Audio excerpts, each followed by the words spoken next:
Hello students, welcome back to my channel win in life with Mukta. आज के इस video में हम होम डेकोरेशन जो हमारा चैप्टर चल रहा था, चैप्टर 4 था, उसका पार्ट 2 पढ़ेंगे। ठीक है, तो चलिए, जो इसमें सबसे पहले आता है, इसमें दिए गए हैं सबसे पहले घर की सजावट के उद्देश्य, कि घर की सजावट के कौन कौन से उद्देश्य होते हैं, किन उद्देश्यों को ध्यान में रखकर हम घर की सजावट करते हैं। क्योंकि कोई भी कार्य होता है वो बिना किसी उद्देश्य के नहीं होता है। तो घर की सजावट भी, होम डेकोरेशन भी हम किस लिए करते हैं? हमारा कोई ना कोई उद्देश्य होता है, इसलिए करते हैं।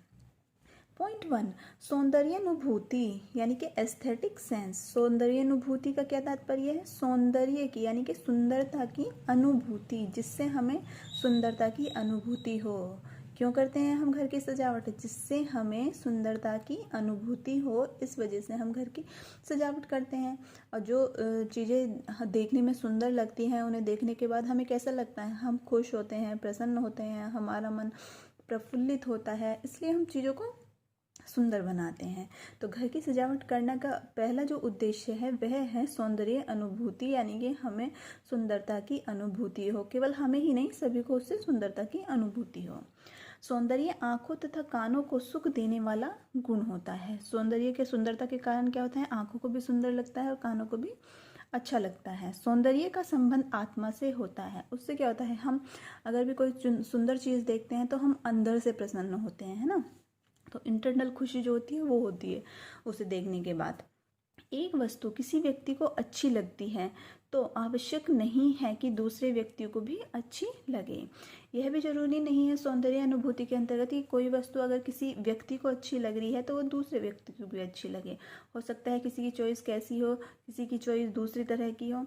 तो जरूरी नहीं होता है कि जैसे हमने या सज्जा की है, गृह सज्जा की है, वो सभी को पसंद आए। और गृह सज्जा ही नहीं, आपने देखा भी होगा, जो हम वस्त्र पहनते हैं, कपड़े पहनते हैं, उसमें क्या होता है? सब अलग अलग तरह के पहनते हैं। क्यों? क्योंकि सबकी जो चॉइस होती है वो अलग अलग होती है, और उन्हीं जो पहनते हैं, जो खरीदते हैं, उन्हीं से उन्हें क्या लगता है? उन्हें अच्छा लगता है, उन्हें सौंदर्य अनुभूति होती है। तो जरूरी नहीं है कि हर एक व्यक्ति को उसी वस्तु से सौंदर्य की अनुभूति हो। किसी के लिए वो अच्छी हो सकती है, किसी के लिए वो अच्छी नहीं हो सकती है।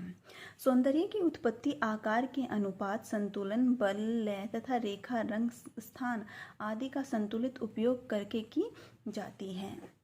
किसी भी चीज़ में, चाहे वो वस्त्र हो, चाहे होम डेकोरेशन हो, या कोई भी हो, उसमें जो सौंदर्य की उत्पत्ति करते हैं, हम सौंदर्य को लाते हैं, वो कैसे लाते हैं?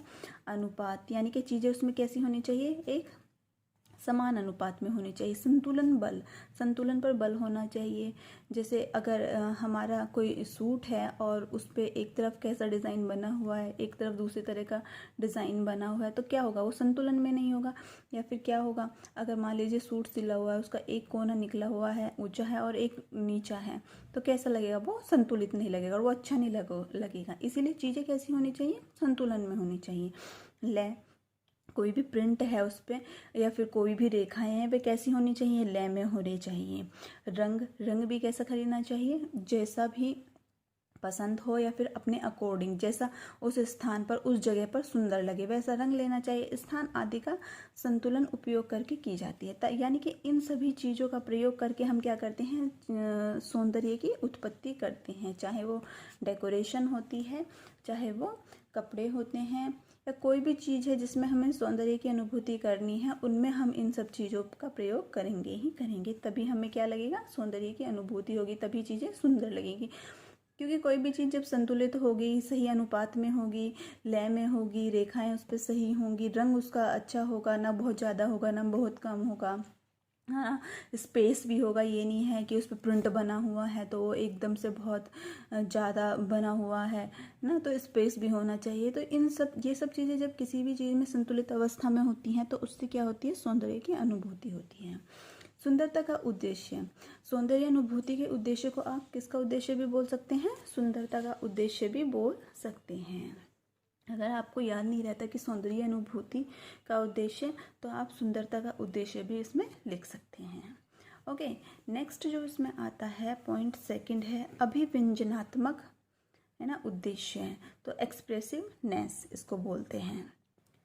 अभिव्यंजना से घर में रखने वाले व्यक्तियों की भावना तथा विचारों का पता चलता है। इसमें विश्राम, सजीवता, स्वाभाविकता, दिखावा, औपचारिकता, नवीनता, प्राचीनता आदि भावनाओं की अभिव्यक्ति होती है।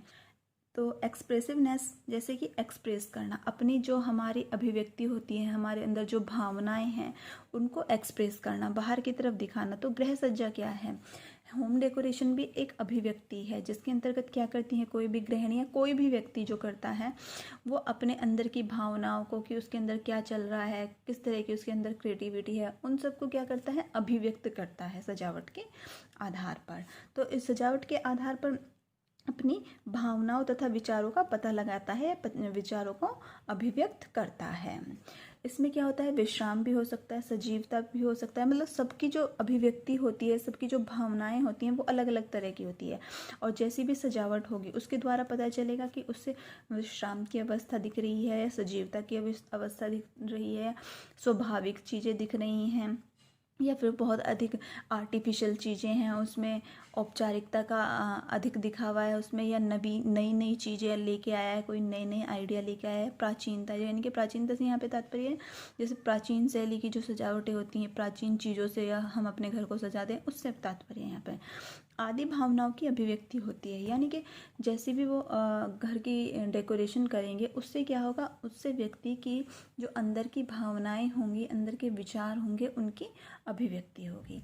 और इसको हम क्या बोल सकते हैं, इसको हम बोल सकते हैं अभिव्यक्ति का उद्देश्य। ये जो ऊपर जो नेम दिए गए हैं इनके सौंदर्यानुभूति, अभिव्यंजनात्मक, ठीक है, और या फिर कार्यात्मक, ये थोड़े हार्ड हैं। तो अगर आपको याद नहीं हो रहे हैं तो आप सुंदरता का उद्देश्य, अभिव्यक्ति का उद्देश्य या उपयोगिता का उद्देश्य लिख कर भी याद कर सकते हैं और फिर उनको ही लिख सकते हैं। पॉइंट 3 है इसमें कार्यात्मक उद्देश्य। कार्यात्मक उद्देश्य से क्या होता है, घर की सजावट का संबंध केवल आँखों को अच्छा लगने से नहीं होता है। घर में हमने जो सजावट की है उसका तात्पर्य केवल ये नहीं कि बस वो हमें सुंदर ही लगे, इसमें घर के लोगों को भी आराम मिलना चाहिए। घर की हर वस्तु उपयोगी होनी चाहिए, यानी कि घर की सजावट का तात्पर्य ये बिल्कुल नहीं है कि हम कोई भी कीमती सामान लाए या सामान ला के अपने घर को सजा दें, बल्कि वो सामान हमारे घर में होना चाहिए जो हमारे लिए उपयोगी भी हो और हमारे घर में सुविधाजनक हो, कार्य करने में सुविधाजनक हो, और जिससे हमारे घर के सभी सदस्यों को आराम भी मिले। ऐसे ही हमें घर में किसी भी चीज़ का ढेर नहीं लगाना है ना, एक इकट्ठा नहीं करनी है। तो जो चीज़ें हैं, जो चीज़ें आवश्यक हैं, ज़रूरी हैं, उन्हीं के आधार पर हमें क्या करनी है, होम डेकोरेशन करनी है। हर वस्तु में सत्यम शिवम सुंदरम की अभिव्यक्ति होनी चाहिए। तो हर वस्तु कैसी लगनी चाहिए, सत्यम शिवम सुंदरम जैसे भावनाओं को अभिव्यक्त करने वाली होनी चाहिए। कार्यात्मक जो उद्देश्य है उसका यही उद्देश्य है कि घर की जो भी वस्तुएं हैं हमारे घर में वे सभी उपयोगी होनी चाहिए। हमें केवल घर को सुंदर दिखाने के लिए चीज़ें एकत्रित नहीं करनी है। घर ऐसी चीज़ें हों हमारे घर में, ऐसी ही चीज़ों से डेकोरेशन हुई हो जो देखने में हमारी आंखों को भी शांति प्रदान करें, हमारे मन को शांति प्रदान करें और हम वहाँ पर रहने में हमें अच्छा लगे। तो कार्यात्मक उद्देश्य को हम क्या भी बोल सकते हैं, हम इसको उपयोगिता का उद्देश्य भी बोल सकते हैं। जैसे नाम से ही आपको पता चल रहा है उपयोगिता, जिसकी कोई ना कोई उपयोगिता हो, वो वाली डेकोरेशन या वो वाली गृह सज्जा। नेक्स्ट जो आता है इसमें वह आता है घर की सजावट के कलात्मक सिद्धांत। तो कोई भी चीज़ होती है उसके, जैसे साइंस में सिद्धांत होते हैं ना, प्रिंसिपल्स होते हैं, और उसी तरह से हमारे जो होम डेकोरेशन होती है उसके भी कुछ कलात्मक, कला से संबंधित क्या होते हैं, प्रिंसिपल होते हैं, कुछ सिद्धांत होते हैं जिनको ध्यान में रखकर ही हमें क्या करना होता है, हमें घर की सजावट करनी होती है, हमें गृह सज्जा करनी होती है। अगर हम इन सब चीज़ों का ध्यान नहीं रखते हैं तो क्या होती है, गृह सज्जा उतनी अच्छे प्रकार से नहीं हो पाती है। इसीलिए जब भी हम होम डेकोरेशन करेंगे या कोई भी करता है तो इन सब चीज़ों का ध्यान रखना बहुत ही ज़रूरी होते हैं। अन्य कलाओं की भांति घर की सजावट की कला भी कुछ निश्चित सिद्धांतों एवं नियमों पर आधारित होती है। यानी जैसे अन्य कलाएं होती हैं उन्हीं के, जैसे अन्य कलाएं हैं उनके कुछ ना कुछ सिद्धांत होते हैं, कुछ ना कुछ नियम होते हैं। उसी प्रकार से गृह सजावट के, घर की सजावट के भी कुछ सिद्धांत है और कुछ नियम है जिन पर यह आधारित है और जिनको ध्यान में रख के हमें करनी चाहिए। गृह सज्जा के संदर्भ में कला के प्रमुख 5 सिद्धांत होते हैं। कितने प्रमुख सिद्धांत होते हैं कला के? कला के प्रमुख 5 सिद्धांत होते हैं। जैसे आपका कोई भी ऑप्शनल टाइप आ गया, बहुविकल्पीय प्रश्न आते हैं या फिर 1 नंबर के प्रश्न आते हैं, तो उसमें पूछा जा सकता है कि गृह सज्जा के कौन कौन से प्रमुख सिद्धांत होते हैं। तो गृह सज्जा के 5 प्रमुख सिद्धांत होते हैं, हम लिख सकते हैं। कौन से होते हैं? नंबर फर्स्ट आता है अनुरूपता, जिसको क्या बोलते हैं हम? हार्मनी भी बोलते हैं। सेकंड है संतुलन, बैलेंस। अनुपात, प्रपोर्शन। लय, राइम्स। दबाव, इम्फेसिस। ठीक है, तो इस तरह से कला के कितने सिद्धांत हो गए? कला के 5 सिद्धांत हो गए, जिसका प्रयोग हम किस में करते हैं? हम होम डेकोरेशन में करते हैं। अनुपात, संतुलन, अनुरूपता, लय और दबाव। नेक्स्ट देखते हैं, इसे डिटेल में पढ़ते हैं। जो सबसे पहले आता है फर्स्ट नंबर पे है अनुरूपता। अनुरूपता, हार्मनी, इसको इंग्लिश में हार्मनी बोलेंगे। यह कला का महत्वपूर्ण सिद्धांत है। अनुरूपता को एक रूपता भी कहा जा सकता है। अनुरूपता को हम क्या कह सकते हैं? एक रूपता। एक रूपता से जैसे पता ही चल रहा है हमें, एक रूपता जैसे सभी चीज़ों में क्या होनी चाहिए? एक जैसे होने चाहिए। सब चीज़ों का रूप जो है वो एक जैसा होना चाहिए। तो सजावट में हम ये ध्यान रखेंगे कि जहाँ भी हम जिस भी कमरे की हम सजावट कर रहे हैं उसमें वहाँ के सभी सामानों में, वहाँ के रंग में, वहाँ का जो डिज़ाइन बनाया गया उनमें एक रूपता का भाव उत्पन्न होता हो। किसी वस्तु के चुनाव तथा उन्हें व्यवस्थित रूप देने से उत्पन्न एकता का भाव अनुरूपता कहलाती है। अभी बताया ना, किसी भी वस्तु का जब हम चुनाव करते हैं या उनको घर में या किसी रूम में व्यवस्थित करते हैं तो वहाँ की अन्य चीज़ों के साथ भी वह कैसी लगती हो? वो एकता प्रतीत होती है उनमें, यानी कि उनसे मिलती जुलती हो। जब चीज़ें मिलती जुलती रहती हैं तभी कहते हैं ना एक रूपता एक इसी के जैसी है। तो इसी एकता को क्या कहा जाएगा? एकता के भाव को, इसी एकता के भाव को अनुरूपता कहा जाएगा। जब वस्तुओं का जो चुनाव हम करते हैं, उनको व्यवस्थित करते हैं किसी भी जगह, किसी भी कमरे में या कहीं भी, तो अन्य वस्तुओं से जब उनका एकता का भाव उत्पन्न होता है तो उसी को अनुरूपता कहते हैं। अनुरूपता लाने के लिए रेखा, रंग, रूप, आकार, रचना, विचार आदि का ध्यान रखा जाता है। अनुरूपता में हम क्या ध्यान रखते हैं कि जो भी हम चीज़ें लाए हैं, जो भी हम वस्तुएं लाए हैं, जहाँ का हम डेकोरेशन कर रहे हैं, वहाँ रेखाएं किस किस प्रकार की हैं? वर्टिकल रेखाएं हैं, हॉरिजॉन्टल रेखाएं हैं। रंग रूप कैसा है, वहाँ का रंग कैसा है, तो उसी से मिलती जुलती हम क्या लाएंगे? वस्तुएं लाएंगे। आकार कैसा है, किसी भी रूम का आकार अधिक लंबा है, अधिक छोटा है, किस तरह का है ना? रचना किस प्रकार की है, विचार आदि का भी ध्यान रखा जाता है। तो इन सबको अनुरूपता में, इन सब चीज़ों का हम ध्यान रखते हुए क्या करेंगे? होम डेकोरेशन करेंगे। उदाहरण के तौर पर उदाहरण भी दिया गया है जिसके आधार पर आप आसानी से इसको समझ सकते हैं। गृह सज्जा में अनुरूपता लाने के लिए बैठक के कमरे के लिए फर्नीचर बैठक के आकार के अनुरूप चुनना चाहिए। छोटी बैठक में छोटा तथा बड़ी बैठक में बड़ा फर्नीचर उपयुक्त होता है। छोटे कमरे में हल्के रंग तथा जो कमरे बड़े होते हैं उसमें गहरे रंग करना ठीक होता है। तो पता चला ना कि हम जो भी हमारा रूम होगा या जो भी चीज़ होगी उसी के अनुरूप हम क्या करेंगे? वहाँ सजावट करेंगे। अगर हमारे घर का जो बैठक है उसका कमरा कैसा है? छोटा है, तो हम फर्नीचर कैसा लेंगे? हम उसी के आकार का छोटा फर्नीचर लेंगे। लेकिन अगर रूम बड़ा है तो हम फर्नीचर बड़ा लेंगे, तभी वह कैसा प्रतीत होगा? कमरे के अनुरूप प्रतीत होगा। अगर आप किसी भी छोटे कमरे में बड़ा फर्नीचर डाल देंगे है ना, या बहुत ज़्यादा सजावट कर देंगे तो क्या लगेगा? वहाँ पर भीड़ हो जाएगी, वो भिजा भिजा हो जाएगा, बैठने के लिए, उठने चलने के लिए स्थान नहीं रहेगा। तो इस तरह से हम क्या करेंगे? सजावट में अनुरूपता का प्रयोग करेंगे। जो भी चीज़ होगी उसी के अनुरूप हम दूसरी चीज़ें व्यवस्थित करेंगे। जैसे रंग को लेकर देख लीजिए, छोटे कमरे में हमें हल्के रंग करने चाहिए। जहाँ पे भी हम अगर छोटा कमरा है तो वहाँ पे क्या होता है? वहाँ पर अंधेरा अधिक प्रतीत होता है। लेकिन अगर हम वहाँ पर हल्के रंग करेंगे तो हमें रोशनी का जो प्रकाश का अनुभव होगा वो अधिक होगा। ऐसे ही बड़े कमरे को थोड़ा छोटा दिखाने के लिए हम क्या करेंगे? हम गहरे रंगों का प्रयोग कर सकते हैं। ठीक है, तो इस तरह से जो अनुरूपता होती है, चीज़ों को व्यवस्थित करने में, गृह सजावट में अनुरूपता का विशेष महत्व होता है। नेक्स्ट जो इसमें आता है वह आता है संतुलन, जिसको बैलेंस भी बोलते हैं। तो बैलेंस में क्या होता है? संतुलन ऐसा आरामदायक प्रभाव है जो कि रंगों और आकृतियों को केंद्र के चारों ओर इस प्रकार रखकर प्राप्त किया जाता है कि केंद्र के प्रत्येक ओर एक समान आकर्षण रहे। तो संतुलन में क्या किया जाता है? संतुलन में कोई भी चीज़ें जो होती हैं उनको संतुलित अवस्था में रखा जाता है। जैसे तराजू होती है ना, तराजू कैसी होती है? जब हम कुछ उसमें तोलते हैं तो वो संतुलित होती है, दोनों पल्ले उसके बराबर होते हैं। तो वैसे ही जब सजावट की जाती है तो उसमें भी क्या किया जाता है? चीज़ों को संतुलित अवस्था में रखा जाता है।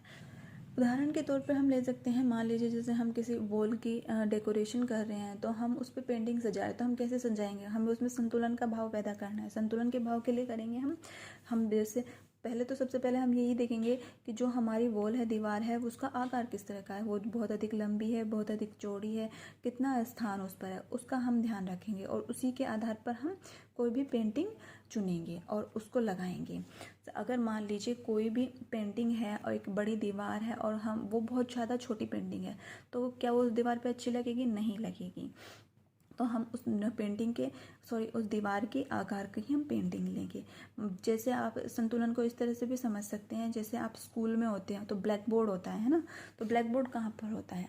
ब्लैक बोर्ड एकदम दीवार के बीच में होता है, ना इधर होता है ना इधर होता है। मान लीजिए ये दीवार है और ये हमारा ब्लैक बोर्ड है।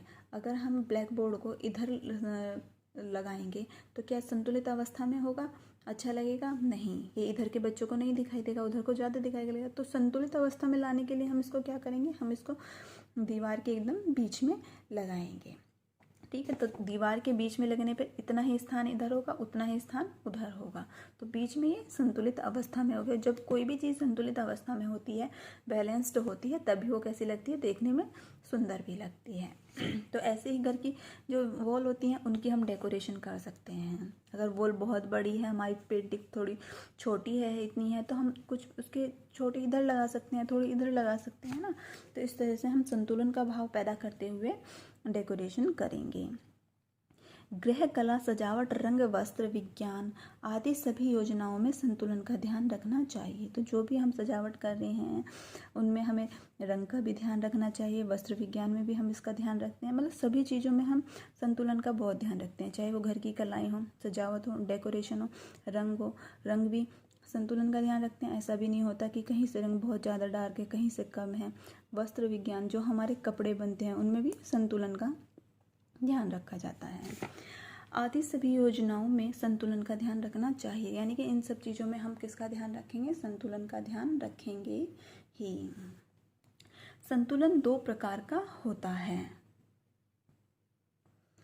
फर्स्ट, औपचारिक संतुलन, सेकंड, अनौपचारिक संतुलन, है ना। औपचारिक संतुलन में क्या होता है? औपचारिक संतुलन में केंद्र के दोनों ओर एक ही आकार तथा भार की वस्तुएं रखी जाती हैं। जो औपचारिक संतुलन होगा, जब हम उसका प्रयोग करेंगे सजावट में, तो केंद्र यानी कि केंद्र में हमने कोई भी एक फ्लावर पॉट रखा तो उसके दोनों हम क्या रखेंगे? हम एक ही आकार, यानी कि उनका आकार भी एक होगा और भार भी वस्तु का एक ही होगा। तो ऐसी वस्तु उसके दोनों ओर रखकर संतुलन का भाव हम पैदा करेंगे। अनौपचारिक संतुलन में केंद्र के दोनों ओर समान भार की वस्तुएं तो होती हैं, परंतु इनका प्रकार और आकार भिन्न भिन्न होता है। पहले में हमने केंद्र के दोनों ओर जो वस्तुएं रखी थी वे आकार और भार दोनों में समान थी, लेकिन जब अनौपचारिक संतुलन हम करते हैं तो केंद्र के दोनों ओर जो भी वस्तुएं रखते हैं वो भार में तो समान होती हैं, परंतु प्रकार जरूरी नहीं है वो एक ही तरह की हों और आकार में वो भिन्न भिन्न होती हैं। ठीक है, तो ये औपचारिक संतुलन और अनौपचारिक संतुलन का डिफरेंस है, ये आपको अच्छे से याद करना है। तो इस तरह से जो भी हम गृह सजा करते हैं उसमें हमें संतुलन का ध्यान रखते हुए उसको करनी चाहिए। पॉइंट 3 है अनुपात, प्रपोर्शन। कला के मौलिक सिद्धांतों में अनुपात का विशिष्ट स्थान है। प्राकृतिक उपादानों तथा रचना में भी अनुपात के सिद्धांत का अनुपालन होता है। ईश्वर द्वारा रचित सभी वस्तुएं अनुपात में समान हैं। पुष्पों, पेड़, पहाड़, नदी आदि में एक विशेष प्रकार का अनुपात विद्यमान है। ठीक है, तो जो होम डेकोरेशन होती है उसमें अनुपात का भी विशेष स्थान है। उस मतलब अनुपात को भी हम ध्यान में रख कर ही क्या करेंगे, होम डेकोरेशन करेंगे। अनुपात में क्या होता है, हम देखते हैं जो कोई भी चीज़ है वो उसका जो प्रपोर्शन है, यानी कि उसकी लंबाई कितनी है, चौड़ाई कितनी है, गहराई कितनी है, ऊंचाई कितनी है, इन सब चीज़ों का ध्यान रखा जाता है ना। अनुपात में प्रकृति में जितनी भी चीज़ें होती हैं अधिकतर वो अनुपात में ही होती हैं। आप देखते होंगे पहाड़ कैसे होते हैं, एक ऊंचा एक नीचा, एक ऊंचा एक नीचा। नदियाँ कैसी होती है, लहराती हुई होती हैं। फ्लावर्स कहते हैं कैसे होते हैं, एक अनुपात में होते हैं। उनकी जो पत्तियाँ होती हैं वो कैसी होती हैं, अनुपात में होती हैं, है ना। सारी बराबर होती हैं, या फिर ऊपर छोटी होंगी फिर नीचे बड़ी होंगी। ऐसा नहीं होगा कि कहीं से छोटी हो गई कहीं से बड़ी हो गई। बिना अनुपात के कोई भी चीज़ें नहीं होती हैं। इसलिए होम डेकोरेशन करते समय भी हमें जिस कमरे की या जिस जगह की हम डेकोरेशन कर रहे हैं वहाँ का हमें अनुपात सबसे पहले ज्ञात करना चाहिए। यानी कि कमरे की लंबाई कितनी है ना, उसकी चौड़ाई कितनी है, दीवारें कितनी बड़ी हैं, या फिर वहाँ पर ये सब चीज़ें हम उसमें ध्यान रखेंगे और तब वहाँ की हम डेकोरेशन करेंगे। वस्तु आकर्षक व सुंदर प्रतीत हो इसके लिए आवश्यक है कि उसका अनुपात समान हो। घर की सजावट करते समय भी अनुपात को ध्यान में रखना चाहिए, अन्यथा सारी सजावट व्यर्थ हो जाती है। तो जो भी हम वस्तुएं सजा रहे हैं, जिनसे भी हम सजावट कर रहे हैं, वे किस प्रकार की होनी चाहिए, वे सही अनुपात की होनी चाहिए। हमारी दीवार के अनुसार वे छोटी बड़ी होनी चाहिए, उसकी लंबाई चौड़ाई के अनुसार होनी चाहिए, है ना। या फिर जिस भी स्थान पर हम उसको रख रहे हैं उसके वो अकॉर्डिंग होनी चाहिए। अगर हम किसी भी कॉर्नर में कोई भी चीज़ रख रहे हैं, कोई भी अलमीरा रख रहे हैं, तो वहाँ के अकॉर्डिंग होनी चाहिए, वहाँ के अनुपात के अनुसार होनी चाहिए, ठीक है। तभी वो कैसी लगेगी, तभी वो सुंदर लगेगी। वरना हम कहीं भी कोई भी चीज़ बिना अनुपात के रख देंगे तो वे सुंदर नहीं लगेंगी, और जो भी हमारे सामने सजावट की है वो सब व्यर्थ ही जाएगी। उदाहरण के लिए कमरे के अनुपात के अनुसार ही फर्नीचर का प्रयोग, जिस प्रकार का कमरा होगा उसी प्रकार के हम फर्नीचर का प्रयोग करेंगे। अगर कमरे की लंबाई अधिक है तो कमरे का विस्तार कम करने के लिए एक कालीन के स्थान पर 2 कालीन का प्रयोग करना चाहिए, है ना। अगर हमें लग रहा है, सबसे पहले तो हम ये देखेंगे कि कमरे के अनुपात के अनुसार हम फर्नीचर लेंगे। कमरे का जैसा अनुपात होगा, अगर बड़ा वो है हमारा रूम है तो हम फर्नीचर बड़ा लेंगे, छोटा है तो उसी के अनुपात में हम छोटा लेंगे। दूसरा, अगर हमें बहुत अधिक लंबाई लग रही है कमरे की तो हम क्या करेंगे, एक कालीन डालने के बजाय हम उसमें 2 कालीन डालेंगे छोटी छोटी करके। तो उससे क्या लगेगा, जो उसकी लंबाई होगी वो थोड़ी कम लगने लगेगी। तो इस प्रकार से हम क्या करेंगे, अनुपात का ध्यान रखते हुए हम गृह सज्जा करेंगे। अनुपात के 3 आवश्यक अवयव होते हैं, यानी कि जब हम अनुपात का प्रयोग करते हैं गृह सज्जा में तो इसके 3 प्रमुख क्या होते हैं, तत्व होते हैं, अवयव होते हैं, जिनको ध्यान में रखकर हमें गृह सज्जा करनी होती है, ठीक है। फर्स्ट पर आता है अनुपात में रेखा क्रम। अनुपात में हम किस चीज़ का ध्यान रखते हैं, विशेष रूप से रेखा क्रम का ध्यान रखता है। अभी मैंने आपको बताया था कि अनुपात में किसी भी चीज़ की लंबाई चौड़ाई ऊंचाई ये सब चीज़ें निर्भर करती हैं। तो लंबाई चौड़ाई ये सब चीज़ें किनसे बनती हैं, ये रेखाओं के आधार पर ही बनती हैं, ठीक है। अगर मान लीजिए किसी के कहीं भी कोई खिड़की लगी हुई है और वो किस आकार की है, वो लंबाई में है ना, उसकी जो रेखाएं हैं वो लंबी हैं, तो वो दीवार वहाँ से कैसी लगेगी, वो थोड़ी लंबी प्रतीत हमें होगी। मान लीजिए कि कहीं पे हम सजावट कर रहे हैं तो किसी खिड़की पर हम पर्दे लगा रहे हैं, हमने उस पर लंबी जो स्ट्रिप वाले होते हैं, है ना, लाइनिंग वाले जो पर्दे होते हैं वो लगाए हैं, तो कैसी वो दीवार प्रतीत होगी, वो खिड़की वहाँ पर लंबी प्रतीत होगी। और अगर हमने कहीं चौड़ी जो हॉरिजॉन्टल लाइनें होती हैं उनके आकार का पर्दा लगाया है तो वहाँ का जो आकृति होगी, आकार होगा, वो कैसा प्रतीत होगा, वो हमें चौड़ा अधिक प्रतीत होगा, ठीक है। तो अनुपात में हमें रेखा क्रम का भी ध्यान रखना है कि किन रेखाओं के आधार पर हमें सजावट करनी है। अगर कहीं की किसी दीवार की लंबाई अधिक है, ठीक है, तो हम क्या करेंगे, वहाँ पर किस प्रकार के पर्दे लगाएंगे, लंबाई अधिक होने पर अगर इतनी लंबाई है तो हम वहाँ पर लगाएंगे चौड़े जो आकृति के लंबी स्ट्रिप, ऐसी स्ट्रिप वाले होते हैं वो पर्दे लगाएंगे। अगर हम चौड़े स्ट्रिप के पर्दे लगाएंगे तो दीवार की थोड़ी लंबाई क्या लगेगी, कम लगेगी। लेकिन अगर लंबाई कम है चौड़ाई अधिक है तो हम लंबी जो स्ट्रिप्स होती हैं, लाइनिंग होती है, उसके पर्दे लगाएंगे, जिससे कि इन रेखाओं के द्वारा वहाँ जो लंबाई होगी वो अधिक प्रतीत होगी, ओके। सेकंड जो आता है अनुपात में दूरी क्रम। अनुपात में हमें दूरी क्रम का भी ध्यान रखना चाहिए। ठीक है, अगर हम कहीं की भी सजावट कर रहे हैं, कोई भी वस्तु हम रख रहे हैं, तो दूसरी अन्य वस्तु उससे कितनी दूरी पर लगाने पर वो सुंदर लगेगी, इस चीज़ का हम ध्यान रखेंगे। किसी भी वॉल पर अगर हम कोई भी चित्र लगा रहे हैं, पेंटिंग लगा रहे हैं, तो हम ये ध्यान रखेंगे कि वो किसी अन्य दूसरी वस्तु से कितनी दूरी पर हो, या फिर वो दीवार की जो लाइनिंग होती हैं, कॉर्नर होते हैं, उनसे कितनी दूरी पर हो, है ना, मध्य में अच्छी लगेगी या साइड में अच्छी लगेगी। तो अनुपात में हम दूरी क्रम का भी ध्यान रखकर क्या करेंगे, सजावट करेंगे। नंबर 3 है अनुपात में माप। अनुपात में माप का भी हम मेजरमेंट जिसको बोलते हैं, उसका भी ध्यान रखना है। माप का ध्यान हम कैसे रखेंगे, हमारे कमरे का या फिर उस दीवार का जहाँ पर हम सजावट कर रहे हैं उसका आकार कैसा है। अभी हमने पहले पढ़ा था कि छोटे कमरे में छोटे ही माप का हम क्या लेंगे, फर्नीचर लेंगे। बड़े कमरे में हम बड़े माप का, है ना, बड़े मेजरमेंट का फर्नीचर लेंगे। अगर दीवार छोटी है तो किसने, छोटी माप की हम, यानी कि छोटी हम उस पर पेंटिंग लगाएंगे। अगर दीवार बड़ी है तो हम उस पर बड़ी पेंटिंग लगाएंगे। तो इस तरह से अनुपात में हम इन तीनों चीज़ों का ही ध्यान रखेंगे, रेखा क्रम का, दूरी क्रम का और माप का। तो इस तरह से ये हमारा अनुपात कंप्लीट होता है। नेक्स्ट जो इसमें आता है वह आती हैं लय। लय क्या होता है, लय का अर्थ होता है समान गति, यानी कि जो भी चीज़ें एक ही गति में होती है वह लय कहलाती हैं।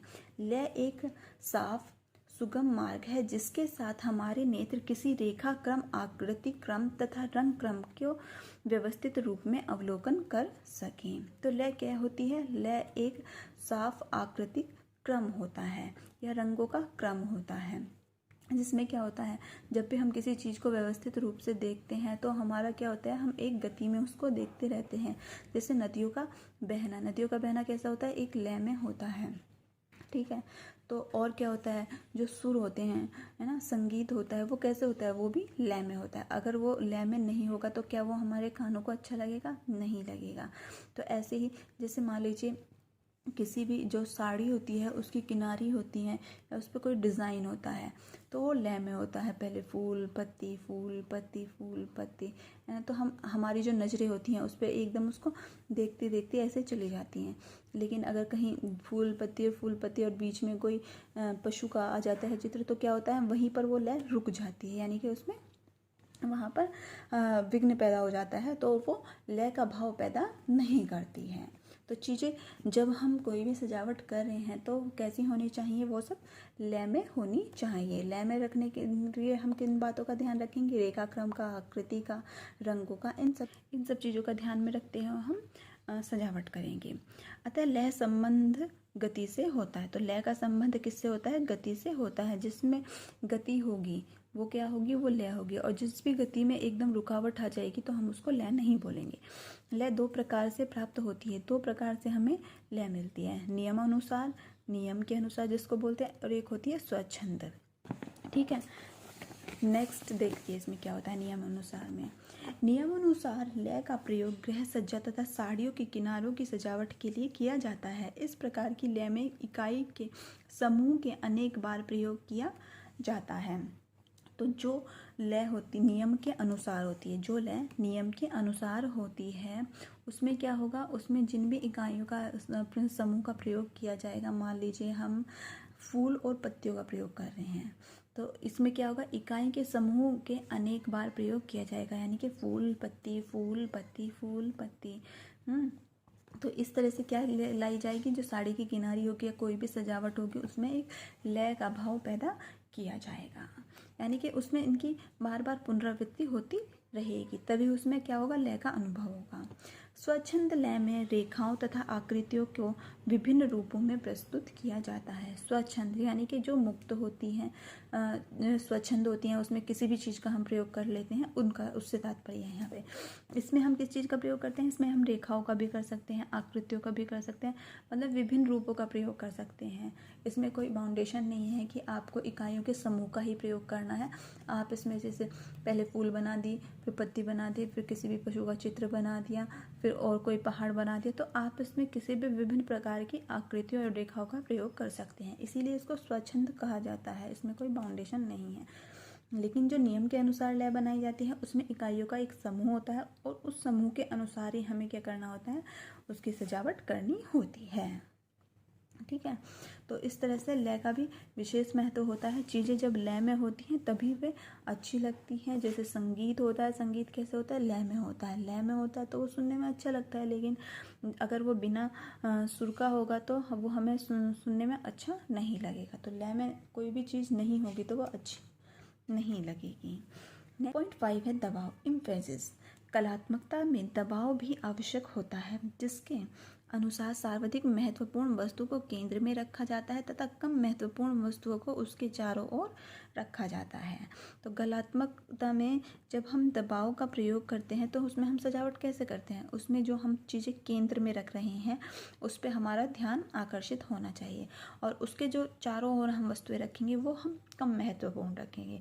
मान लीजिए हमने कोई बहुत महंगा फ्लावर पॉट लिया है, तो हम क्या करेंगे, उसको हम कहाँ रखेंगे, उसको हम मध्य में रखेंगे, और उसके साइड में उसके चारों ओर क्या रखेंगे, हम कम महत्वपूर्ण, यानी कि जो उतने ज़्यादा अच्छे नहीं लगते होंगे, कम महत्वपूर्ण होंगे, वो चीज़ें रख देंगे। तो देखने वाले का ध्यान एकदम से कहाँ जाएगा, वो चारों तरफ नहीं जाएगा, वो एकदम जो सेंटर में हमने चीज़ रखी हुई है उसी पे जाएगा, क्योंकि वो सब चीज़ें किसको दबाव डाल रही हैं, वो बीच वाले फ्लावर पॉट पर दबाव डाल रही हैं। वो देखने में बहुत सुंदर लग रहा है जो केंद्र में रखा हुआ है, ठीक है। तो जब भी दबाव हमें किसी भी चीज़ में पैदा करना होता है तो हम उसमें क्या करते हैं, हम उसमें जो उस भी चीज़ पर हमें ध्यान आकर्षित करना होता है, दबाव एम्फेसिस देना होता है, उसको हम मध्य में रखते हैं और उसके चारों तरफ जो चीज़ें रखेंगे वो कम महत्वपूर्ण रखेंगे। प्रभावशाली दबाव के लिए सबसे पहले प्रमुख वस्तु का चुनाव किया जाता है, जो भी हमें सेंटर में रखनी है। यह कार्य कलात्मक सूझबूझ द्वारा ही किया जा सकता है। आवश्यकता से अधिक दबाव सज्जा पर प्रतिकूल प्रभाव डालता है, यानी कि ये कार्य हमें सूझबूझ के साथ रखना चाहिए। मान लीजिए हमने सेंटर के लिए बहुत अच्छी वस्तुएं ले ली हैं, लेकिन उसके चारों ओर जो हमें वस्तुएं लेनी है रखने के लिए, सजावट के लिए, वो उतनी अच्छी नहीं है हमने ली है, वो उस पर उतना दबाव डाल ही नहीं रही हैं, वो उसको आकर्षित कर ही नहीं रही हैं, तो क्या होगी, हमारी जो गृह सज्जा होगी वो कैसी हो जाएगी, उस पर प्रतिकूल प्रभाव पड़ेगा, वो अच्छी नहीं लगेगी। उदाहरण के लिए कमरे में रखे सोफ़ा सेट के साथ सेंटर टेबल, यानी कि कमरे में जो हमारा सोफ़ा सेट है, सबसे पहले तो हम क्या करेंगे, हमें सेंटर में एक टेबल जो रखी है हम उसको कैसी लेंगे, बहुत अच्छी लेंगे। फिर उसको और हाईलाइट करने के लिए, दबाव डालने के लिए उस पर क्या कर रख देंगे, उस पर एक बहुत अच्छा गुलदस्ता रख देंगे, ठीक है। तो इस तरह से हमें किसी भी चीज़ को महत्वपूर्ण दर्शाने के लिए या फिर उसकी तरफ ध्यान आकर्षित करने के लिए उस पर दबाव डालना बहुत ज़रूरी होता है। आपने देखा होगा जो हमारे वस्त्र होते हैं, है ना, तो किसी भी स्थान का जब हमें उस पर मतलब आकर्षित करना होता है तो हम वहाँ पे क्या लगा देते हैं, मान लीजिए हमारा नेक बहुत सुंदर, किसी भी सूट का नेक जो है जो बहुत सुंदर निकला हुआ है, या फिर उस पर बटन लगा दिए हैं, या फिर जो स्लीव्स होती हैं उन पर डिज़ाइन बना दिया है, तो ये क्या है, ये एक प्रकार का दबाव है, इम्फेसिस है ना, क्योंकि आकर्षित करने के लिए बनाया गया है। तो इस तरह से ये क्या दिए हुए हैं, ये 5 हमारे सिद्धांत दिए गए हैं, 5 प्रिंसिपल दिए गए हैं, जिनका कि होम डेकोरेशन में, घर की सजावट में प्रयोग करना बहुत ही ज़रूरी होता है, और इनका प्रयोग करके ही हम क्या कर सकते हैं, गृह सज्जा अच्छे से कर सकते हैं, जो देखने में बहुत सुंदर लगेगी, जिसमें हमें आराम का प्रतीत होगा, है ना, शांति का अनुभव लगेगा, और सब उसकी तरफ आकर्षित होंगे। अगर हम इन सब पाँचों का प्रयोग नहीं करते हैं तो हमारी जो गृह सज्जा होगी, होम डेकोरेशन होगी, वो उतनी अच्छे से नहीं हो पाएगी। ओके, तो इस तरह से हमारा ये वाला जो पोर्शन है चैप्टर 4 का, ये वाला जो हमने पढ़ा है पार्ट 2, ये बहुत ही इम्पोर्टेंट है, इसको आप अच्छे से याद कीजिए। ये अधिकतर आता ही है कि गृह सज्जा में किन किन सिद्धांतों का प्रयोग किया जाता है। अपनी नोटबुक में नोट डाउन कर लीजिए इसको, और नेक्स्ट वीडियो में मैं इसका जो एक पार्ट बचा हुआ है उसको आपको पढ़ाऊँगी। वीडियो देखने के लिए थैंक यू सो मच।